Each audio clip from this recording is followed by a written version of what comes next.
If your crafts aren't selling, the problem probably isn't your woodworking, it's your marketing. You can build something perfectly and it still may not sell. And I see this happen a lot with crafters and woodworkers. In this video, I'm gonna show you 7 things that make crafts and woodworking projects sell faster, no matter where you're selling, online, local, social media. And one of these tips is how I grew my Etsy shop from a couple $1,000s a year to over $100,000 a year in revenue. And one of these mistakes I see all the time, and a lot of woodworkers do it. So if you think a better product means a guaranteed sale, you need to watch till the end.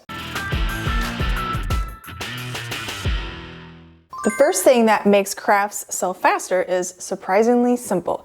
Your products have to clearly show the product. People cannot buy what they don't understand. So if your photos are confusing, they're too far away, they're too dark, or they don't show the size clearly, buyers hesitate. Your photos have to make the product look good. They have to be well lit and taken in a setting that actually helps the product. One of the most common things I see people do is have dark photos. On your iPhone, you can brighten them up a little bit. Natural lighting, you have to have good natural lighting, but they have to be brightened up just a little bit. If you're photographing a porch liner, for example, don't put it on a dirty porch and next to a door that needs to be repainted. The background matters. It has to be something nice, aesthetically pleasing. So the background matters, the lighting matters, and just like the overall feel of the photo matters. It's got to be Pinterest worthy, because even if the product is good, a bad photo can make it look cheap or outdated or just lower quality than what it really is. And I suggest getting an assortment of photos. So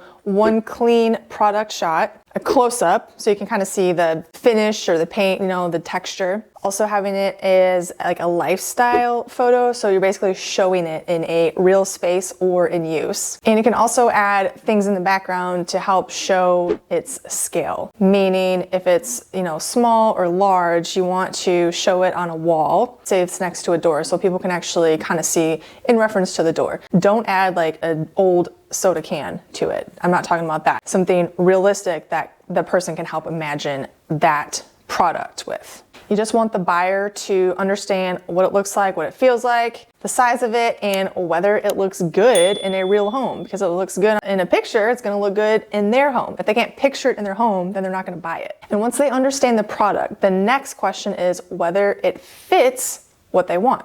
So this is where you can lose people too. My second tip is offer variations instead of one version. If you only offer one version of a product, you're limiting your chances of making a sale. A buyer might love the design, but maybe not that exact color or stain, or they do like the stain, but they just need a different size, or they want the same look, just maybe something added to it. Whenever that makes sense on a product, give people options, and people love stuff that's custom made for them. So offer color choices, different sizes, just maybe some design changes. Variations will remove buyer hesitation, and instead you might entice the person to go, kind of like that. Which one do I want? And then they can look around and say, yes, that's the one I want. So the easier you make the decision, the faster your projects will sell. But even with better photos and more options, there's another problem that stops people from buying.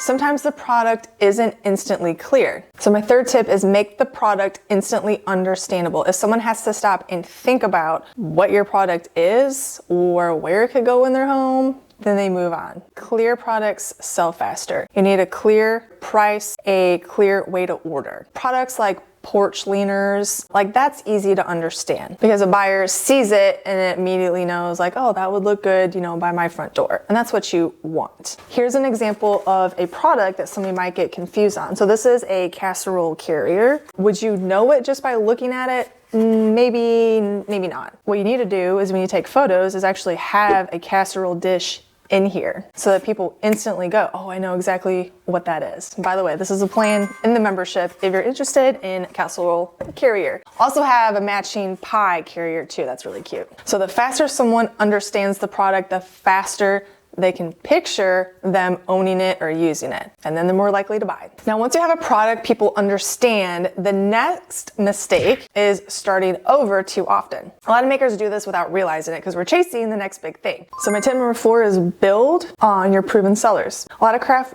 businesses are slowed down because they keep chasing new ideas, making one new thing and one new thing and one new thing. Yes, you do have to rotate new inventory in your product line, but if something has already sold for you or consistently sells, that's very valuable information. Customers voted yes, because they vote with their dollars. So instead of starting over, take that product and go deeper in it. Make more colors, offer different sizes, create seasonal variations, or just doing some design changes. A product that has already sold once has validated demand. And expanding on a proven seller is much safer and a wiser use of your time than constantly creating brand new products from scratch. And side note, how I grew my Etsy shop from, a couple $100s a month to $10,000 a month was that exact strategy.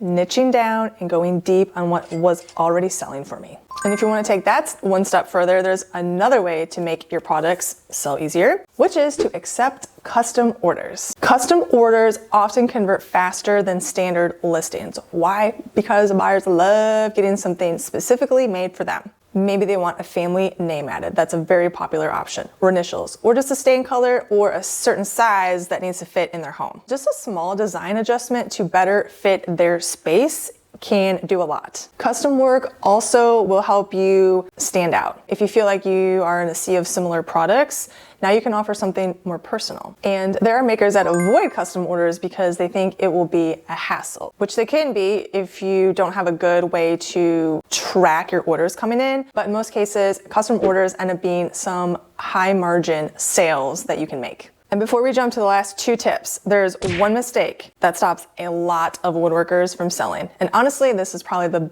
biggest blind spot. Tip number 6 is build for decor, not just craftsmanship, which is a hard thing for a lot of woodworkers to hear. But you can build something perfectly, like great joints, solid hardwood, excellent finish, and it still won't sell because buyers aren't always shopping for craftsmanship. That is a very niche audience. They're just shopping for how something will look in their home. I would say if you can make pretty things, they will sell because people want their house to look cute. And when they're decorating, they're adding things that bring their vision together. So as makers, as woodworkers, it's easy to focus on quality, technique, and all these details because the sport of woodworking is all about craftsmanship. And that's honestly what I had to unlearn, that craftsmanship isn't like the golden ticket to making sales. Because buyers are usually asking a different question. They're asking, will this look good in my space? So when you're designing products, you ask yourself, would someone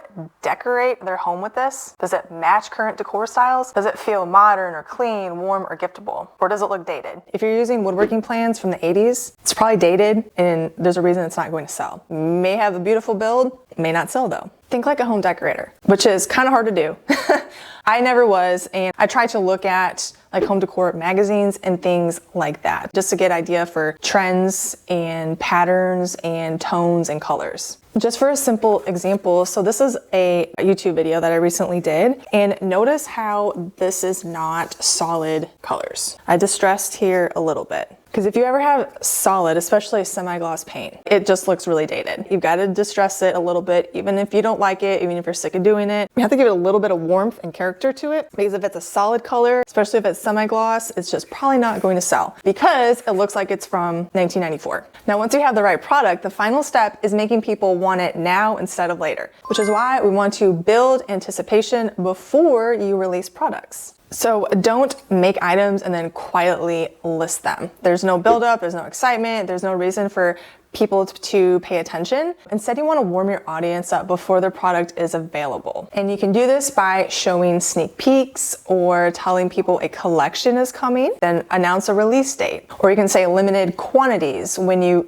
do have a limited quantity. Don't make that up, be truthful in whatever you're making. But you can say things like, I only made 5 of these. Once these are gone, they're gone. Or I'm taking orders for these. I can only fit 5 in my schedule over the next 2 weeks. Let me know if you want to reserve your spot. That kind of anticipation and that scarcity, it creates urgency. And urgencies help buyers act faster. Because a lot of people don't buy when they first see something. They buy when they feel like they might miss out on it. If your crafts aren't selling, don't automatically assume the problem is your woodworking. A lot of times it's just how the product is presented, how clearly it's understood, how easy it is to buy, and whether it actually fits what buyers want in their homes today. If you want access to a library of trendy project tutorials, selling and business trainings, plus a community of makers, then you need to be in the Woodcraft Blueprints membership. I have more information below.